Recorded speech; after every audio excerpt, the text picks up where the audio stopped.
तो आइए बेटा एक हम और दूसरे तरीके से देखते हैं कि इसी का एक और शॉर्टकट तरीका, बिल्कुल शॉर्टकट तरीका कि कैसे हम फार्मूला को यूज करेंगे और थोड़ा सा शॉर्ट इसको कर देते हैं। हाँ, ध्यान दीजिएगा कैसे इसको हम और एक बेटर फार्मूले की तरफ मूव करते हैं। देखिएगा, ध्यान से बात को समझिएगा, नोट करके इसको करिएगा, नोट। क्लियर? इफ इलेक्ट्रॉन, ध्यान से बात को समझिएगा, if electron jump from n equal to 2 to n equal to 1, हमारा कोई इलेक्ट्रॉन जंप कर रहा है n equal to 2 to n equal to 1। Clear? तो एनर्जी डिफरेंस की जब हम बात करते हैं तो delta E equal to En2 minus En1, यही तो है। एनर्जी डिफरेंस की बात तो नहीं करते, delta E equal to En2 minus En1 या E2 माइनस E1। E2 किसका है? En2 का। और E1 किसका है? En1 का। क्लियर? अच्छा, इनका फॉर्मूला क्या? अच्छा ध्यान देना, डेल्टा E जो होता है वो हम ये जानते हैं कि Hc new c by delta, इसका मतलब Hc बाई लैम्डा, ये इक्वल टू हो जाएगा En2 मींस En2 का एनर्जी लेवल, N2 में कितनी एनर्जी होगी, ये बातें हम लोगों ने इसके पहले वाले में सीखा था कि -13.6 Z² अपॉन N2 का square. Clear? -13.6 Z² upon N2² minus and now minus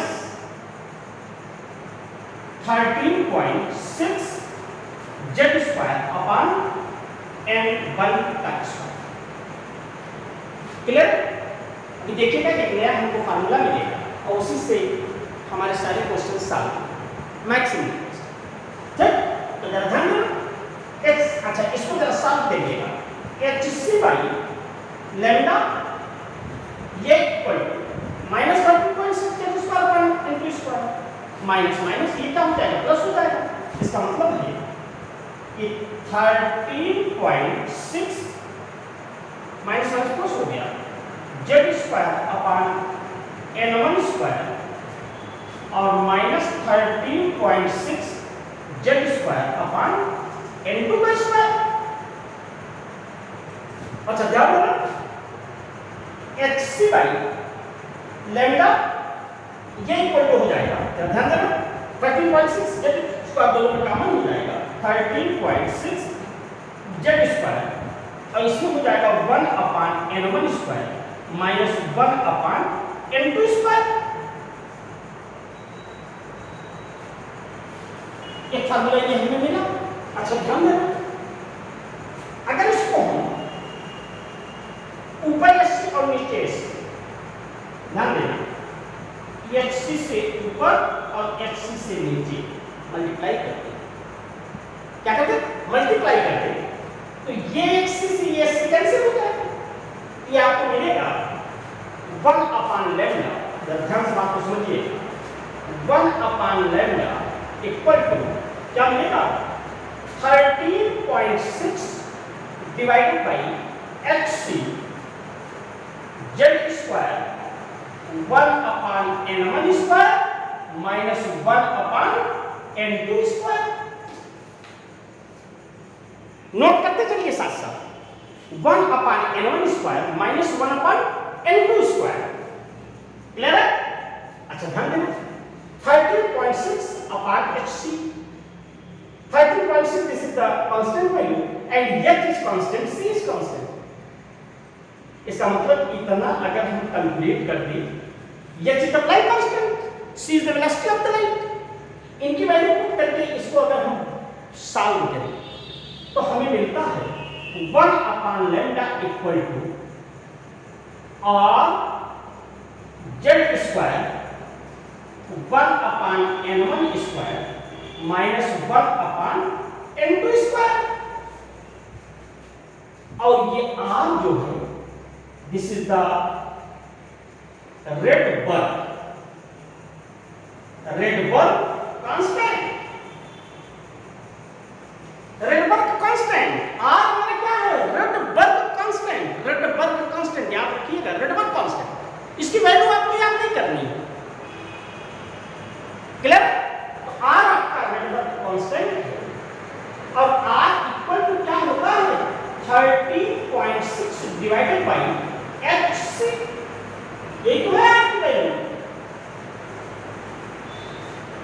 R is the Rydberg constant.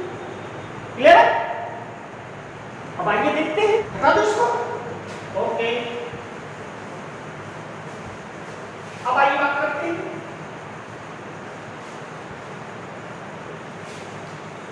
Note करिएगा इसको। एक क्वेश्चन से हम अब इस कॉन्सेप्ट को एक क्वेश्चन से समझते हैं। हाँ, एक क्वेश्चन देखते हैं। When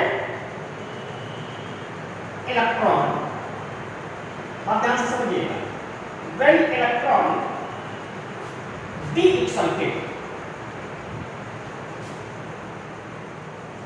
from n2, n equal to 2 to n equal to 1, calculate wavelength. Clear? तो calculate wavelength, calculate wavelength।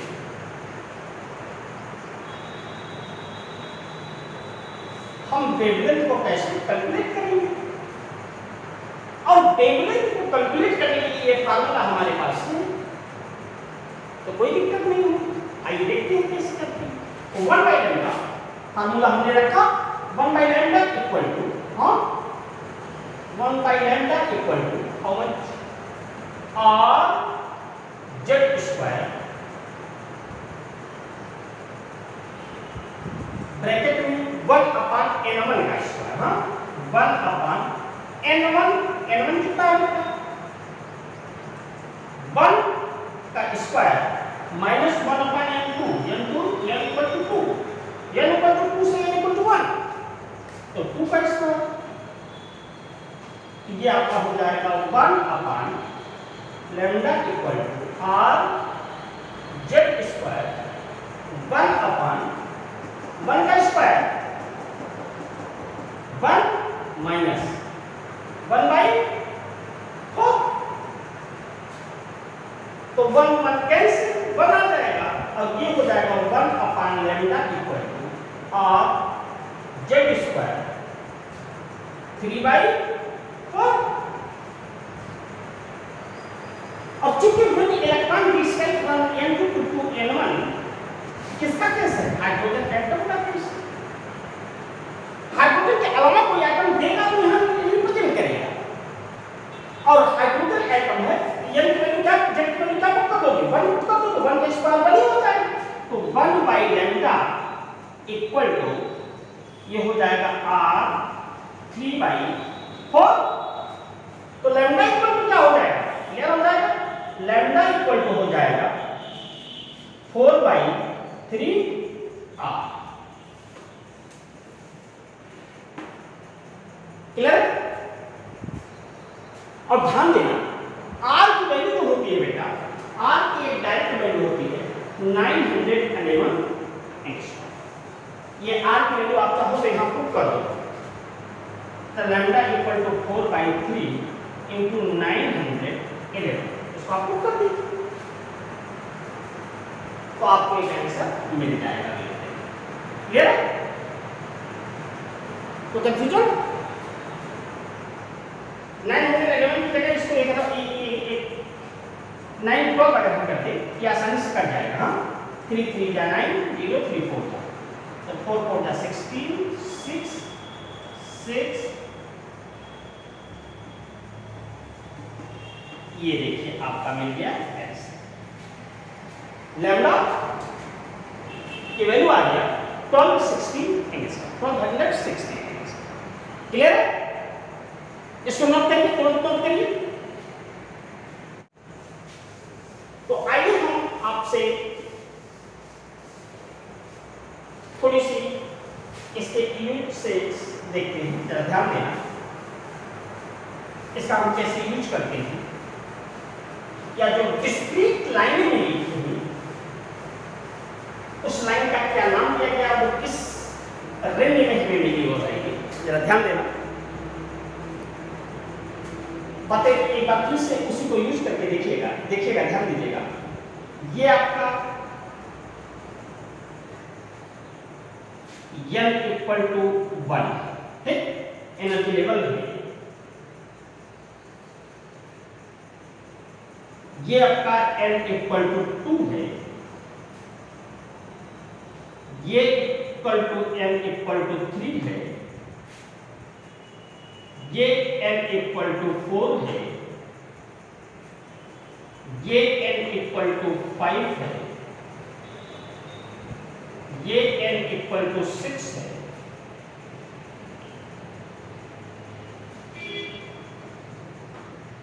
ये n इक्वल टू 7 है, और हमने मान लिया n इक्वल टू इनफाइनाइट। ध्यान से बात को समझिएगा।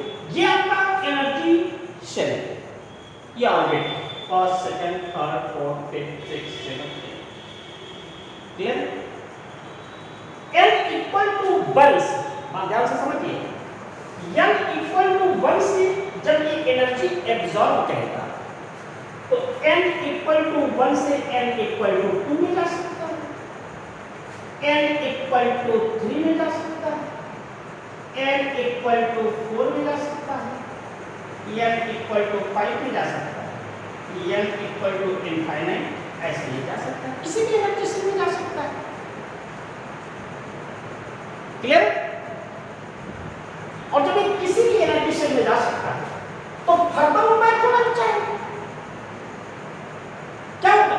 फर्दर मूवमेंट होना चाहिए अपने उसी एनर्जी से, क्योंकि जब ये एनर्जी एब्जॉर्ब करता है तो हायर एनर्जी की शेल में जाता है, और जब एनर्जी एब्जॉर्ब करेगा तो ये हायर एनर्जी में जब वापस लौट कर आएगा तो जरा ध्यान देना उसका कैसे हम स्पेक्ट्रल लाइन रिप्रेजेंट करेंगे। ध्यान देना कैसे स्पेक्ट्रल लाइन हम रिप्रेजेंट करेंगे। ऐसा हो सकता है कि एनर्जी एब्जॉर्ब करके 2 में गया और 2 से क्या करेगा, बैक वापस 1 में आएगा। हो सकता है 3 में गया और 3 से वापस कहां आएगा, 1 में आएगा। 4 में गया है तो 1 में आएगा, 5 में गया है तो 1 में आएगा, 6 में गया है तो 1 में आएगा। आएगा कहां, सबसे जाएगा 1 से किसी में भी, बट लौट के वो लोअर एनर्जी सेल में ही आएगा, या इक्वल टू 1 में ही आएगा। तो इस सीरीज का नाम दिया गया, इस सीरीज का नाम दिया गया लाइमन सीरीज। लाइमन सीरीज इस स्पेक्ट्रल लाइन का नाम दिया गया लाइमन सीरीज। क्लियर? जो n इक्वल टू, ध्यान से बात को समझिए, जो n इक्वल टू इनफाइनाइट से n इक्वल टू 1 में,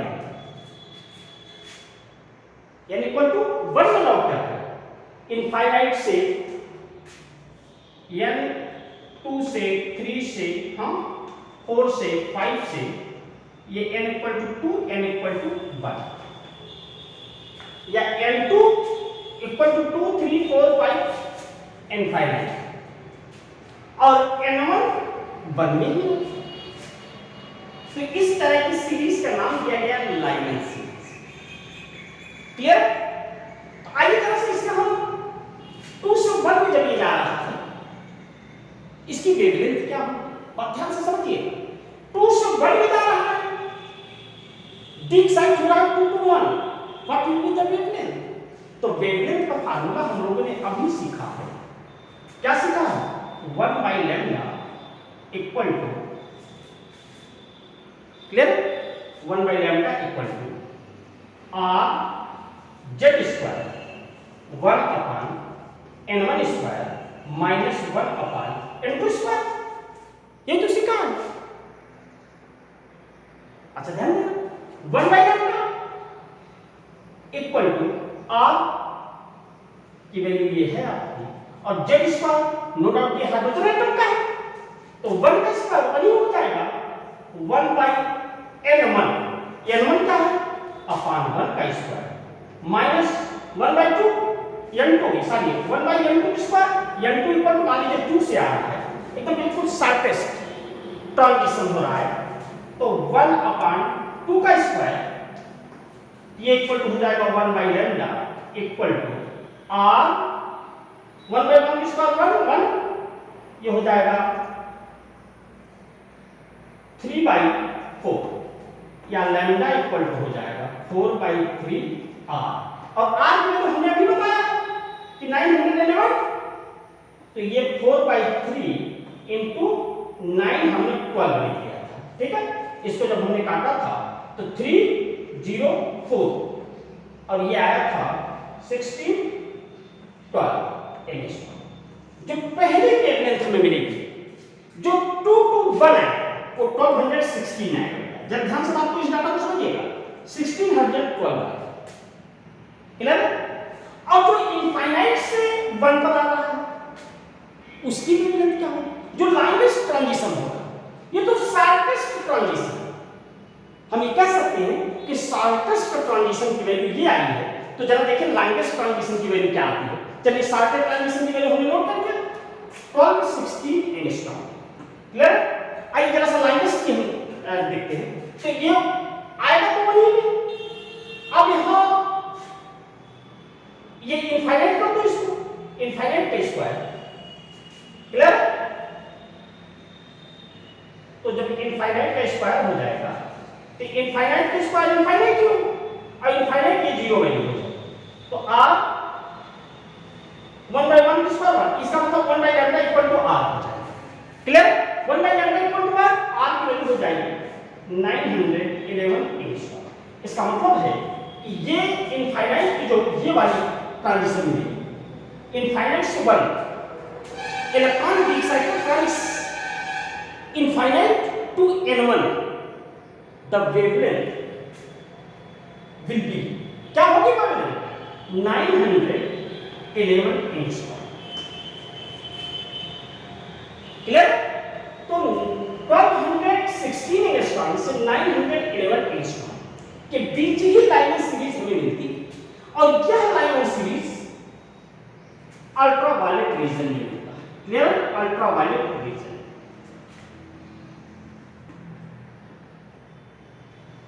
किसमें मिलती है? अल्ट्रावायलेट, अल्ट्रावायलेट में, हाँ अल्ट्रावायलेट, क्लियर। इतनी बात याद रखिएगा, 7 टाइप के क्वेश्चन इसमें पूछे जाते हैं कि Lyman series occur in ultraviolet, visible, infrared, solar, clear. तो इसका मतलब है कि हमारा लाइनर सीरीज कि जो यहां एक पॉइंट करके लिखिएगा, इसको हटा देते हैं, हाँ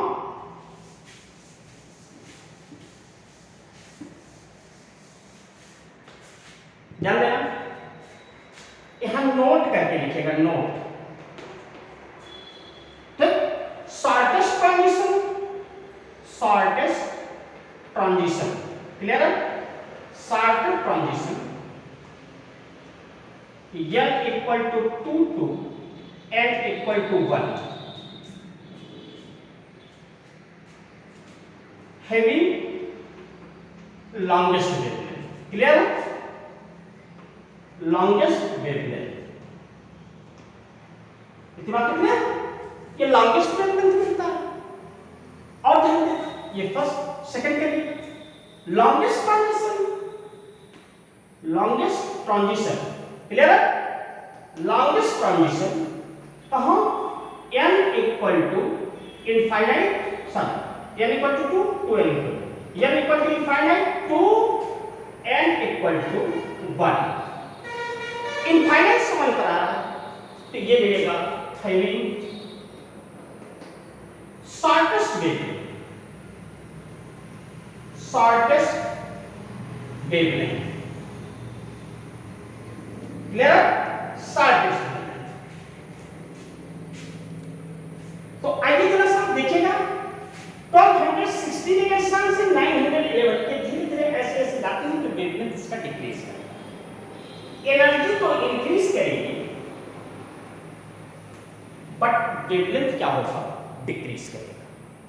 और ये हमें उसी वेवलेंथ की लाइट दिखती है जो विजिबल रीजन में मिले, विजिबल ही लाइट मिलती है विबग्योर, हाँ विजिबल रीजन में अगर ये फॉल करता है तो हमें मिलेगा, उसका कलर दिखेगा। और अल्ट्रावायलेट रीजन का हमें कोई कलर नहीं दिखता है, क्लियर। आइए चलो छोटी सी बातें और हम कर लेते हैं, हटा दो इसको, गुड,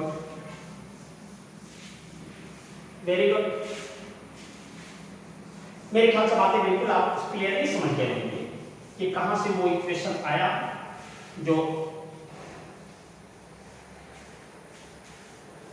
स्पेक्ट्रम का फार्मूला था, स्पेक्ट्रल लाइंस का फार्मूला था। अच्छा ध्यान देना, एक बात ध्यान देना, एक बात फिर हम इसको बनाते हैं, जरा बात को ध्यान से समझिएगा।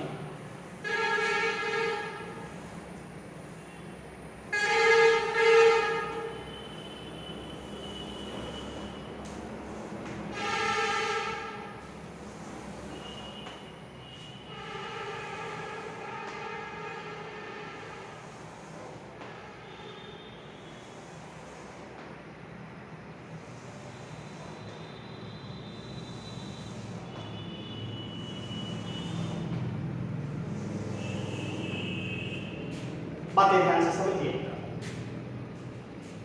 थोड़ी सी और बड़ी लाइन करते हैं तो क्लियर होगी, नहीं कंफ्यूज हो जाओगे। ठीक,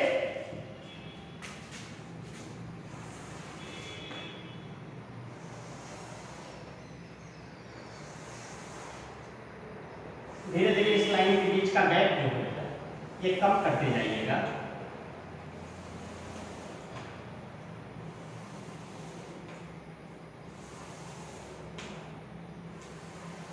क्लियर है?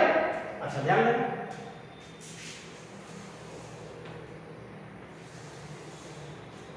n equal to 1, n equal to 2, n equal to 3, n equal to 4, n equal to 5, n equal to 6, n equal to 7 and so on, n equal to infinite. Clear?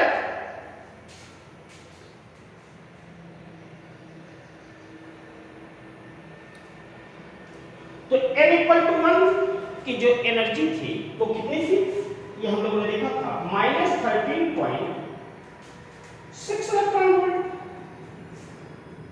Clear है? यही तो थी -13.6 electron volt. और दूसरी n equal to 2 की जो थी -3.4 electron volt, इसकी थी -1.5 इलेक्ट्रॉन वोल्ट, 51 इलेक्ट्रॉन वोल्ट। इसकी एनर्जी थी -0.85 इलेक्ट्रॉन वोल्ट। इसका मतलब हम ऐसे मूव कर रहे हैं तो एनर्जी क्या हो रही है, हाँ एनर्जी इंक्रीज कर रही है। क्लियर है? एनर्जी इंक्रीज कर रही है और कर भी रही है एनर्जी। ठीक, और एनर्जी जब इंक्रीज करेगी तो वेवलेंथ डिक्रीज करेगा, क्योंकि आप ये जानते हैं E इक्वल टू होता है Sc बाई लैम्डा। एनर्जी बढ़ेगी तो लैम्डा डिक्रीज करेगा, या लैम्डा बढ़ेगा तो एनर्जी डिक्रीज करेगी। तो हमने अभी देखा था इसकी लैम्डा की वैल्यू ज्यादा थी, इसकी लैम्डा की वैल्यू कम हो रही, कम हो रही, कम हो रही, कम। एनर्जी बढ़ रहा है, लैम्डा की वैल्यू घट रहा है। पता क्लियर? अच्छा ध्यान रखना, जब भी कभी 2 से 1 में आता है हमारा ट्रांजिशन होता है, या हमारा 3 से 1 में आता है, या हमारा 4 से 1 में आता है, 5 से 1 में आता है, किसी से भी आ जाए इनफाइनाइट से 1 में आता है। तो हमने इस सीरीज का क्या नाम दिया था? Lining series. लाइनिंग सीरीज जो इस सीरीज में है, ये लाइनर की लाइन है, लाइनर ने इसको डिस्कवर किया था। हालांकि लाइनर साहब ने जो डिस्कवर किया था इस लाइन को, ये एटॉमिक स्पेक्ट्रम की जो नील बोर साहब ने एटॉमिक स्पेक्ट्रम पर वर्क कर रहे थे, उनसे पहले ही लाइनर ने अपनी सीरीज को डेवलप कर लिया था। ये फिजिक्स के ट्वेल्थ में आप लोग पढ़ेंगे, ये फिजिक्स का पार्ट है, तो वहां आप और डिटेल पढ़ेंगे। लाइनर ने तो पहले ही पॉइंट आउट कर लिया था और इसका फार्मूला कुछ और निकाला था उन्होंने। चूंकि जो फार्मूला लाइनर ने निकाला था वो फार्मूला इसी पर एप्लीकेबल था, इसी पर लगता था। तो फिर क्या हुआ कि लाइनर साहब ने जब नील बोर से डिस्कस किया, नील बोर से जब इसके बारे में वार्तालाप किया, तो पाया कि नहीं इस तरह से नहीं, आप इसको इस तरह से एडजस्ट कर दीजिए तो सब में एप्लीकेबल हो जाए। तो this is the liner series. और लाइनर सीरीज की सबसे लॉन्गेस्ट जो वेवलेंथ आती थी वो कितना आता था बेटा? 12-13। इसी के नाम समझ जो भी आता है कैलकुलेट करके निकाल लेंगे। और ये आता था 911 इसका मतलब। अच्छा, n इक्वल टू, हाँ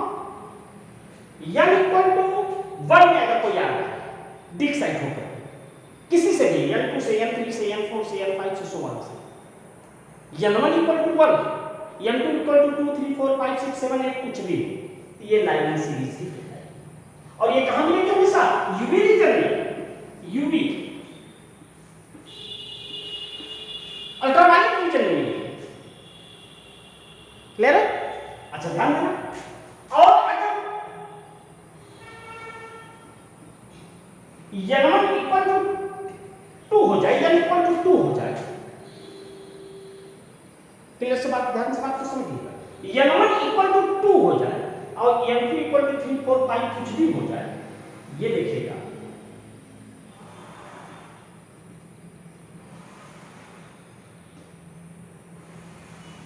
ऐसे अगर आती है तो ये बेटा ये सीरीज कहलाती है बामर सीरीज।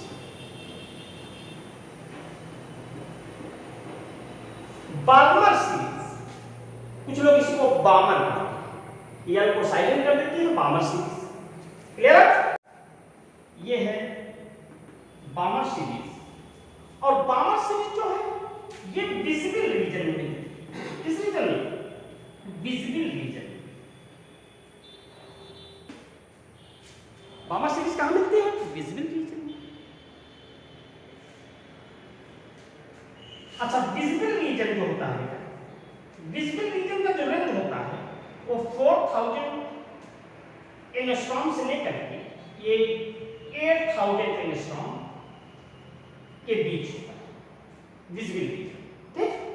अच्छा ध्यान देना, अगर आपसे पूछे कि विजिबल रीजन की सबसे, ध्यान से बात को समझिए, विजिबल रीजन की सबसे शॉर्ट रीजन जो लॉन्गेस्ट ट्रांजिशन होगा, विजिबल रीजन की सबसे लॉन्गेस्ट रीजन जो शॉर्टेस्ट ट्रांजिशन होगा, तो हम n1 इक्वल टू इस वैल्यू को पुट कर देंगे, n1 equal to 1, n2 equal to 2, n1 equal to 1, n2 equal to infinite. Clear? अच्छा, थर्ड जो सीरीज इनको मिली ये देखिएगा, third series n1 equal to 3, n2 equal to 4 5 और इनफाइनाइट। तो बेटा ये लाइनर सीरीज थी, ये बामर सीरीज है। ये सीरीज मिली थी पास्चल, ये पास्चल सीरीज मिली थी, पास्चल लाइन मिली थी, पास्चल स्पेक्ट्रम मिला था। हाँ, पास्चल सीरीज, ये पास्चल की लाइन है। और इस तरह से जो सीरीज बन गई इसी को पास्चल सीरीज कहते हैं। क्लियर? और यह Paschen series near infrared region, infrared, near infrared region का मतलब इंफ्रारेड और विजिबल के बीच के रीजन में आप सकते हो। तो यहां हम लिख सकते हैं near infrared reason, near infrared. अच्छा ध्यान दें, जो ये n1 इक्वल टू 4 से n2 equal to 5 6 7 8 so on, अगर इस तरह की सीरीज मिलती है, इस सीरीज का नाम इन्होंने दिया ब्रैकेट सीरीज। क्या दिया? ब्रैकेट सीरीज या ब्रैकेट लाइन। ये ब्रैकेट लाइन है, ढेर सारी लाइनें मिली इसलिए ब्रैकेट सीरीज नाम दे दिया गया। और यह ब्रैकेट सीरीज कहां ऑब्जर्व हुआ? क्लियर? ये मिली आपकी इंफ्रारेड। क्लियर? अच्छा, नेक्स्ट जो सीरीज आपकी पॉइंट आउट हुई, ये देखिएगा, ये सीरीज जो मिली फुल सीरीज,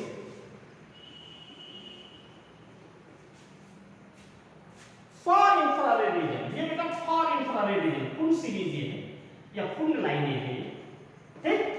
और ये far IR region, far IR region. और एक सीरीज और मिली थी जिसे कहते हैं हम्फ्री सीरीज। ये है, कौन सी सीरीज है?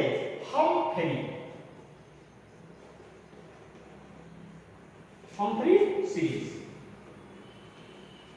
Humphry series. तो इस तरह से स्पेक्ट्रल लाइन एटम के स्पेक्ट्रम के अंदर लाइनर, बामर, पास्चल, ब्रैकेट, फुंड और हम्फ्री सीरीज मिली। और स्पेक्ट्रल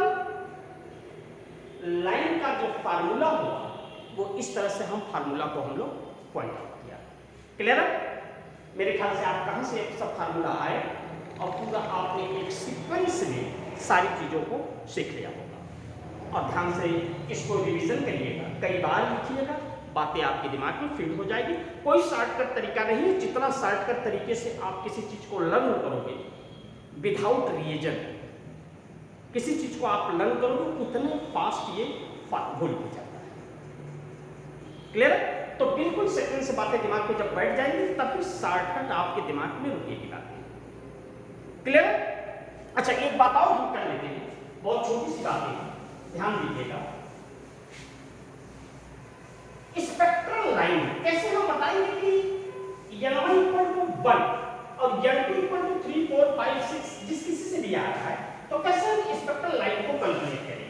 कैसे हमें पता लगेगा कि how many number of spectral line observe with electron d side from n4 to n1 n3 to n1? तो कैसे स्पेक्ट्रल लाइन को हम कैलकुलेट करेंगे? जानते हैं ना, कैलकुलेशन ऑफ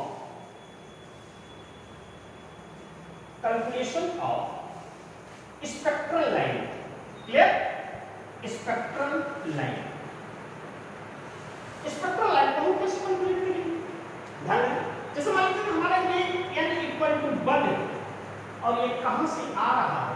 ध्यान देना, n equal to 1 2 3 4 n equal to 4 से आया। ये हो सकता है n इक्वल टू 4 से पहले n इक्वल टू 3 में आया, फिर n equal to 3 n equal to 2 n equal to 1, फिर ये क्या किया होगा? यहां से यहां आया होगा। ऐसा हो सकता है यहां आने के बाद यहां से यहां आया होगा, फिर यहां आया होगा, या हो सकता है यहां से यहां आया। क्लियर? तो कितनी लाइन की? 1 2 3 4 5 6, ये 6 लाइन की। लेकिन इस तरह से ऐसा नहीं हो सकता कि ऐसे आप काउंट आसानी से कर लें। ये हो सकता है कि ये पहले यहाँ आया, फिर यहाँ आया, फिर यहाँ आया, या हो सकता है कि यहाँ डायरेक्ट आया, फिर यहाँ से मान लो यहीं डायरेक्ट आकर के रुक गया, फिर यहाँ आया, फिर ये डायरेक्ट यहाँ चला आया। हमें नंबर ऑफ स्पेक्ट्रल लाइन कैसे काउंट करेंगे? 1 2 3 4 यहाँ को काउंट कर लिया, 1 2 3, अब ये वाली लाइन के बाद यहाँ से यहाँ आ चुकी है, हमने काउंट कर लिया, फिर इसको आप काटोगे, कैंसिल करोगे। तो इस तरह से spectral line how to calculate of spectral line in different region. Clear है? तो इसके लिए एक फार्मूला होगा, इसको आप याद रखें। फार्मूला होता है number of spectral line, number of spectral line ये इक्वल टू होता है n2 minus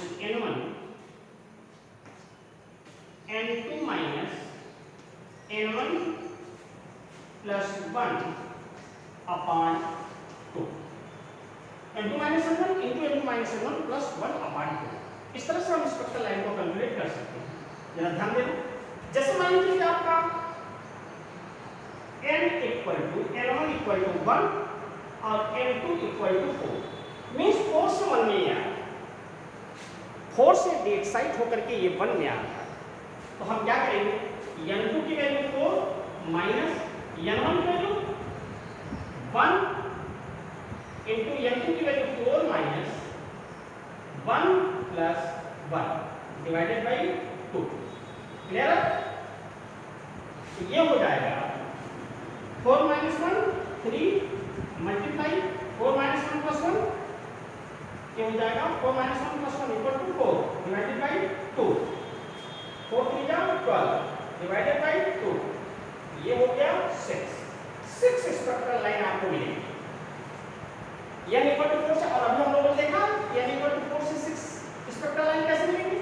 n equal to 1 से n इक्वल टू 4, एक तो यहाँ से ट्रांजिशन मिलेगा, दूसरा यहाँ से मिलेगा, तीसरा यहाँ से, चौथा यहाँ से मिलेगा, पांचवा यहाँ से मिलेगा और 6 यहाँ से मिलेगा।